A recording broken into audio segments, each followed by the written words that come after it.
My name is Scott Neigh, and this is Talking Radical Radio.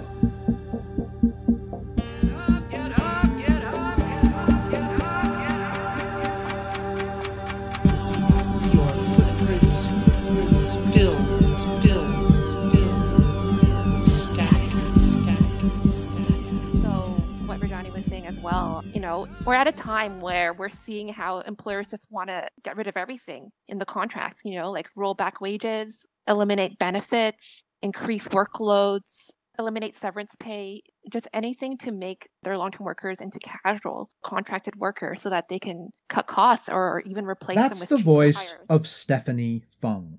She and Rajani Tadaka are today's guests on Talking Radical Radio. This show brings you grassroots voices from across Canada. We give you the chance to hear many different people who are involved in many different struggles, talk about what they're doing, how they're doing it, and why they're doing it, in the belief that such listening can strengthen all of our efforts to change the world.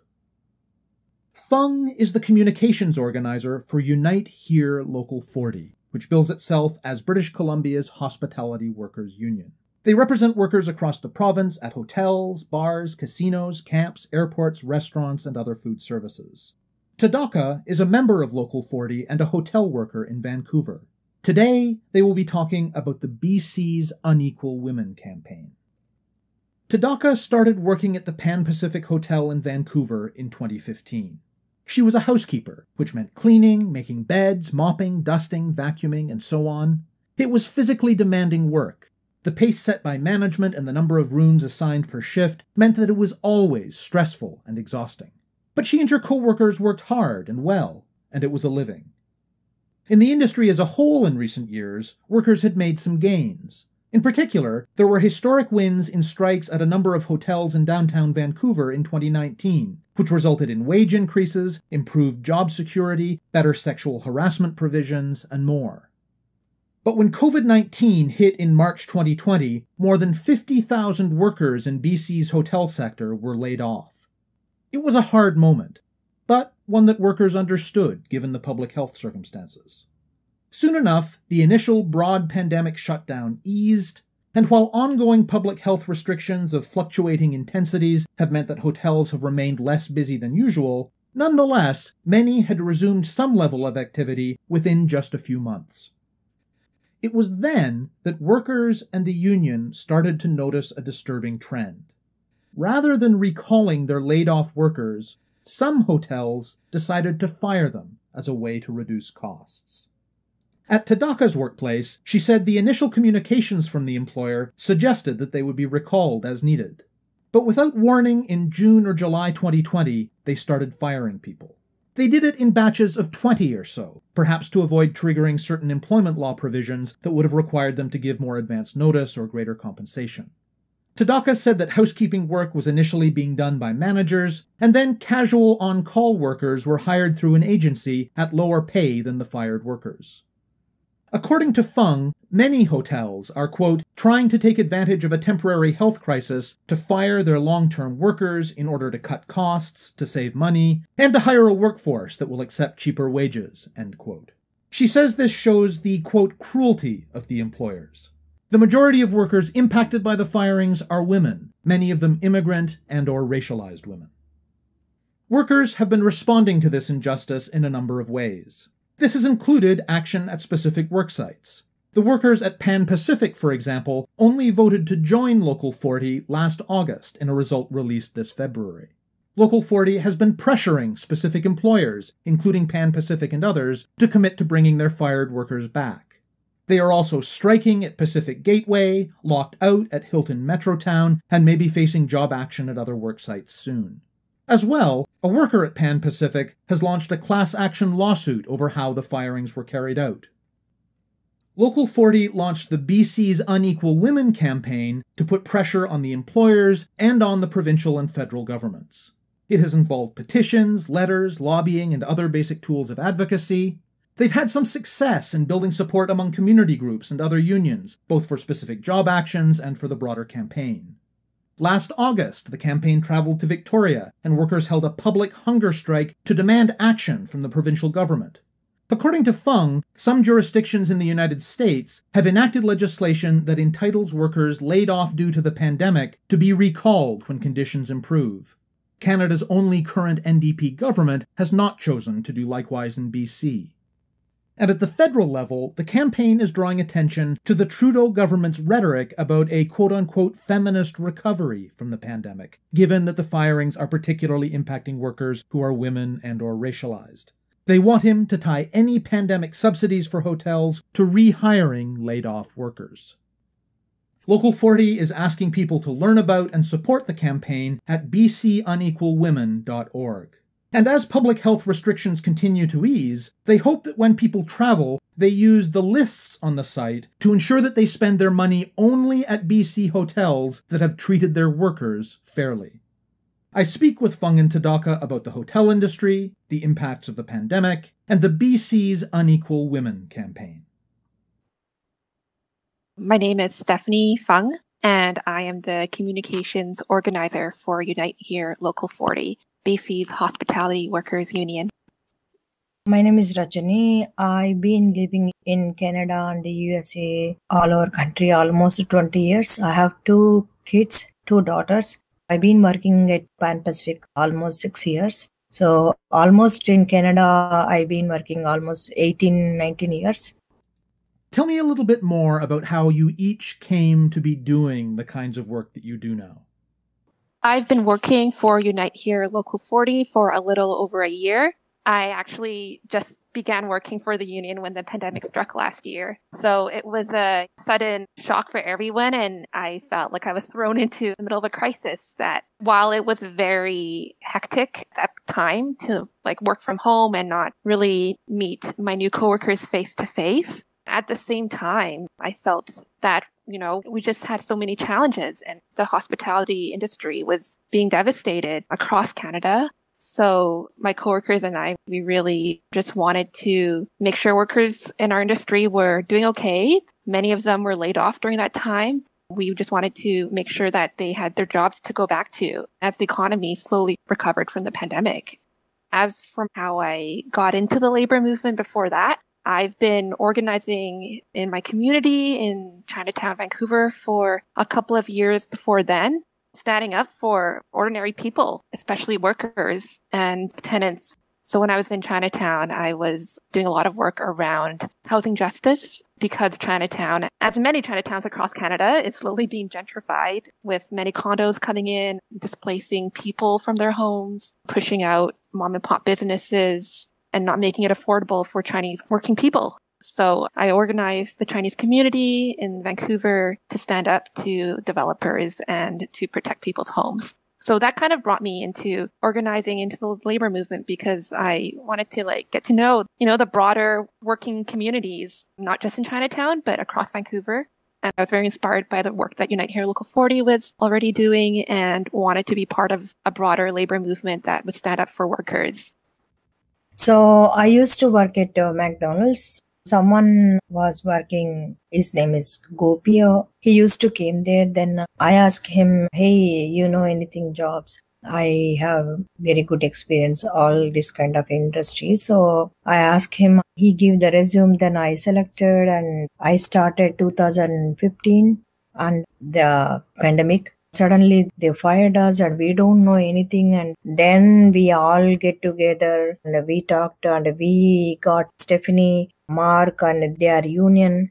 And this is what we've been trying to fighting. And that's how I made Stephanie.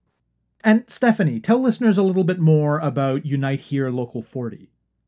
Unite Here Local 40 is BC's Hospitality Workers Union. We have a diverse membership all across the province and represent members in restaurants, hotels, bars, and at camps as well. Many people in our union are cooks, cleaners, room attendants, housekeepers, bellmen, front desk, and they really do play a big role in BC's tourism and hospitality industry and are a large part of why they make this province just a destination for many travelers from around the world. What was the hotel industry like before COVID? So Rajani, meaning in terms of the nuts and bolts of your work, and Stephanie from the perspective of your role as an organizer. Like in the hotel, all in different types of things, but we do housekeeping. Housekeeping is making beds and all, cleaning room and mopping, dusting, like so much hard work. Like guess like how half an hour it take one room. That means it's too much work, and it's a very small room, but still we have to maintain all hospitality, and beds are so heavy, but still we don't care. We did hard work. Our role is 14 rooms, 8 hours. So half an hour is one room. So that means how it is hard work. We have to do linen and making bed, and we have to bring ourselves. We have to do ourselves everything. When we start the job, then that's our responsibility to all finish the job until 5 o'clock. So that's our role. Before the pandemic, hotel workers they were doing very well before the pandemic. Just a few years ago in 2019, hotel workers in downtown Vancouver had won historic wage increases and benefits that really was very groundbreaking and changed many people's lives for the better. Our union was part of organizing these hotel workers and making sure that, hey, look, we're fighting back against this hotel industry that's been really benefiting off people's backs. And, tourism is booming in Vancouver.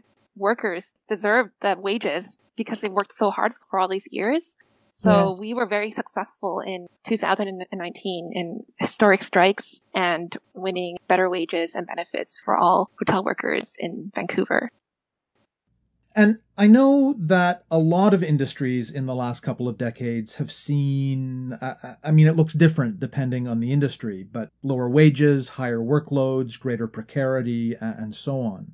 Has that shown up in the hotel industry? Any of these different kinds of changes by employers to try and get more out of their workers? Yeah, they do. They finish, and even though they can push sometimes, no, you have to finish, guest is here, like so much pressure, sometimes so much pressure. Like, until 2 o'clock, oh, you didn't finish this, they ask like that. Guest is already here, so I don't know, how come they can come like that? And we have to finish. Sometimes some guests are inside still, like it's called stayover. They need same time, and we have to do same time in new guest one. So much pressure, sometimes so much pressure. Like not sometimes, actually every day. It's kind of every day. It's a very pressuring job, but still, we need a salary. We need ourselves, and we have to pay bills and grocery, mortgage, and start tuition fees. So that's why it's coming in mind. We have to do this job. It's okay. Yeah, so much pressure.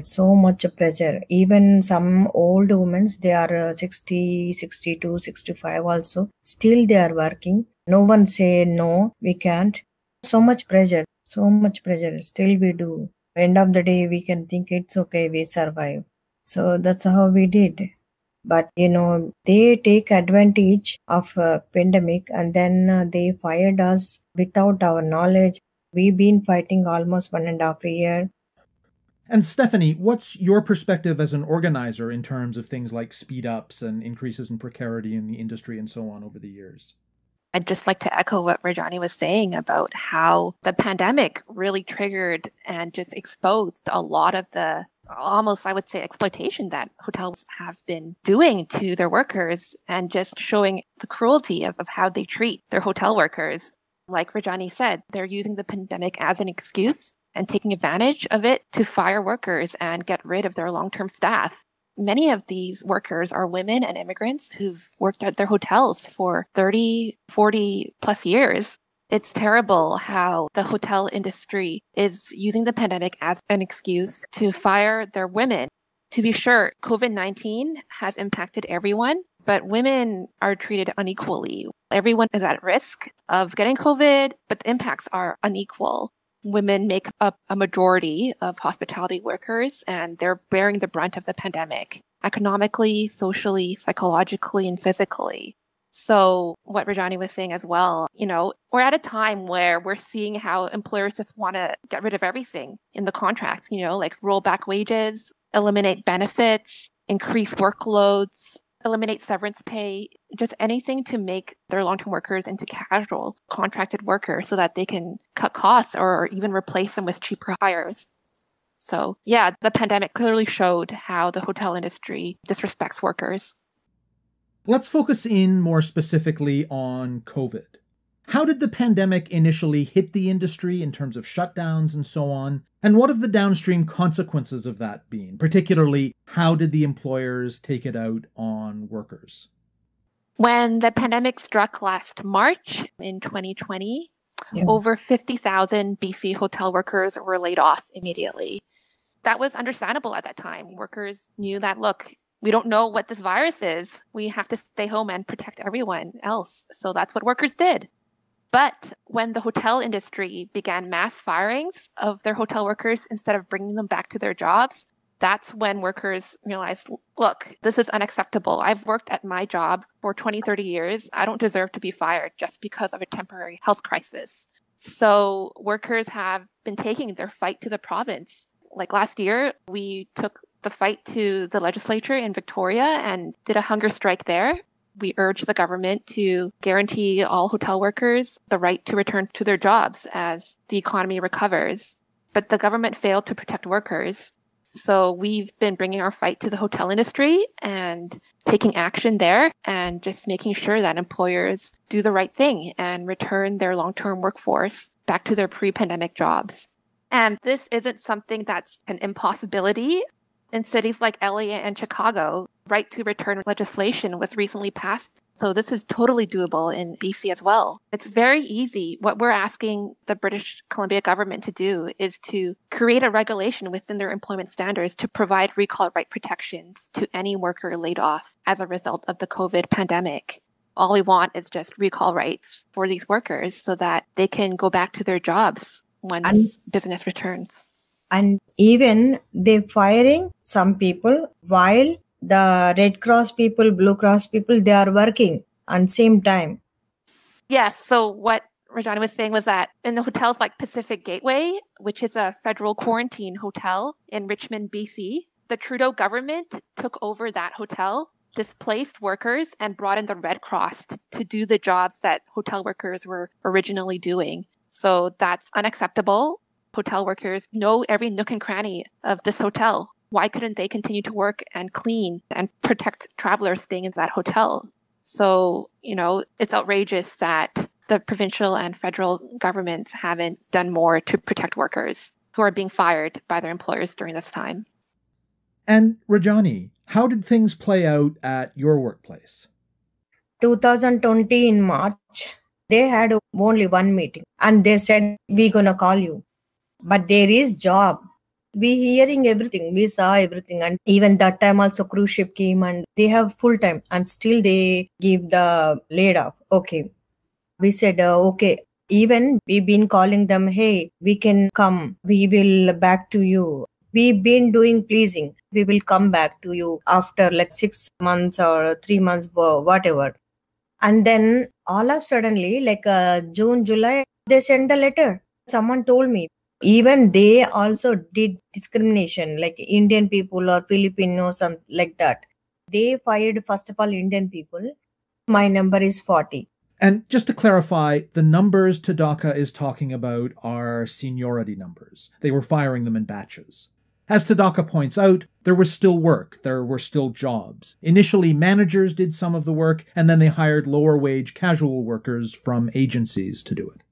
From 40 to until 80, they fired. And from 80 to 100, they have casual people.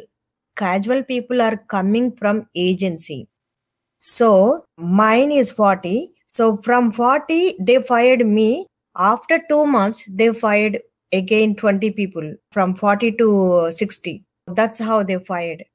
July, they fired, right? And September, they bring other people. They have work. And you know who is doing? The houseman is doing housekeeping job. Even managers are doing housekeeping job. They have job, but they are taking from agency people. But still they are firing while they are working and they firing us. So in September, October, they have job. That's how they fired. So they tricky. They did so much tricky. Oh my God, they gonna kick you out like garbage? We have already pandemic going on. Emotionally, mentally, so much stressed. On top of that, they fired us. Can you believe there is no humanity? We can blame these people or political people. Even we went to all politicians and we've been asking them help and no one helping. So it was like very embarrassing living in Canada actually. Employers, they're trying to take advantage of a temporary health crisis to fire their long-term workers in order to cut costs, to save money, and to hire a workforce that will accept cheaper wages. And that's just unacceptable for workers who've dedicated, years and years of service to making these hotels successful. So they're standing up and saying no to pandemic profiteering. How did the BC's Unequal Women campaign come about? The idea for the Unequal Women campaign was developed generally in response to the pandemic, but it was also a response to the ways in which we were seeing that many of our women in the union, were being fired. It was just an increasing number of mass firings by many different hotels across BC that we were saying, look, no, we can't have 100 women there being fired and then 100 women in another hotel being fired. We've been fighting back and urging hotels like the Hilton Metrotown, the Pan Pacific, to bring their fired workers back to their jobs. We've been holding a strike at Pacific Gateway. Workers are locked out at the Hilton Metrotown right now, and we're willing to escalate the fights to more hotels in upcoming months to make sure that women go back to their jobs that they had before the pandemic and back to their original wages and benefits and the security that they had before. What's the campaign involved beyond the job actions at specific hotels? We've also been writing petitions, sending letters to the MPs, to our provincial and federal politicians. And I think a large part of it has involved organizing community. It's very crucial that the government sees that there are a large number of people, not just hotel workers, who are standing up and saying, we need a fair feminist recovery. And right now, this is not what's happening because hotel workers, most of whom are women and immigrants, are being fired right under Prime Minister Justin Trudeau's nose. This is not what he proposed. He's always been saying, I'm promising everyone a feminist recovery. But why is Trudeau letting the hotel industry get away with eliminating the jobs of women and people of color? That's what we're asking him and telling him, look, this is not what a fair and feminist recovery looks like. You're giving funding to all these employers, but none of that is going towards workers. So we're saying there has to be a stipulation in these government funding grants that say that any hotel that receives government relief for COVID recovery must rehire their laid off workers back to their jobs. So we've been doing a number of things, getting community support, tasking Trudeau, taking him for his word, just saying, look, this is not a feminist recovery we're in right now. What has that looked like, that work of building support in the community? We've received so much support, especially around Hilton Metrotown in Burnaby. Workers have been locked out for several months now, and every week we've been holding a car caravan on the streets outside the Hilton Metrotown. There's been support from unions across BC, from community groups who care about hotel workers and are standing up with us. I just want to also add that the BC Federation of Labor issued a boycott of the Hilton Metrotown a few months ago in order to stand in solidarity with hotel workers and say, no, we're asking all customers to withdraw business from these hotels and bring their business elsewhere to hotels that are treating their workers fairly. We're very grateful for other major unions in the province for standing with women and making sure that no worker loses their job just because of a pandemic. What other kinds of actions have you been taking focused on government? Like you alluded earlier in the interview to an action in Victoria? Last summer, we had a hunger strike in Victoria. It was called Fast for Our Jobs. We were urging the provincial government to step in at that time and guarantee all workers the right to return to their jobs as business returns. We had hotel workers come to Victoria, and some of them fasted for 3 days, at most 5 or 6 days. and they took turns. So we had a rotating group of hotel workers each time sitting out on the lawns of the legislature, really just giving a visual to the ministers inside the legislature and saying, look, us workers are standing out here in the lawn fasting for our jobs. Because if we don't do this, then we're actually going to starve, or like we're not going to have money to support our families. So this is a literal representation of what could happen to us if we don't get our jobs back. What do you have planned in terms of pushing the campaign forward? Pushing the campaign forward, women are determined more than ever to keep fighting for their jobs. We're escalating the boycott at Hilton Metrotown. In early August, we're going to do a sit-in on the streets outside that hotel. We're determined to fight back, fight against the hotel industry and making sure that women have a voice in the city, because it's not acceptable what the government is allowing to happen in the hospitality industry and what hotel employers are doing right now. So we're going to make sure that workers have jobs to go back to when the pandemic is over, and we're just going to keep on fighting. What kind of action would you like people who are listening to take in support of the BC's Unequal Women campaign? Yes, everyone should support this. It's not only one woman or 10 women. Whole industry, we all people are working very hard. They should support, everyone support. Then we can get the job back. In terms of support, we have a website about our campaign. It's www.bcunequalwomen.org. And there's a page on that website which lists the hotels that are treating their workers fairly and hotels that aren't. And we're asking people who, if you're thinking of traveling this summer or, going to BC, just make sure to not go to hotels that are firing their women. Another form of support is to write to your MP, write to all levels of government and say, this is unacceptable. We want and we need a fair and feminist recovery. And workers should have the right to go back to their pre-pandemic jobs as business returns, because the economy is going to make a comeback and workers need their jobs back. You have been listening to my interview with Stephanie Fung and Rajani Tadaka about the BC's Unequal Women campaign. To learn more about it, go to bcunequalwomen.org.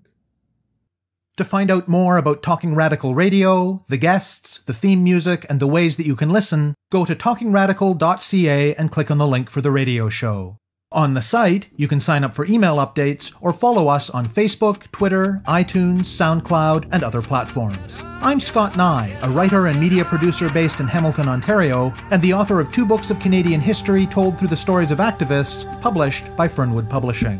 Thank you very much for listening, and I hope you tune in again next week.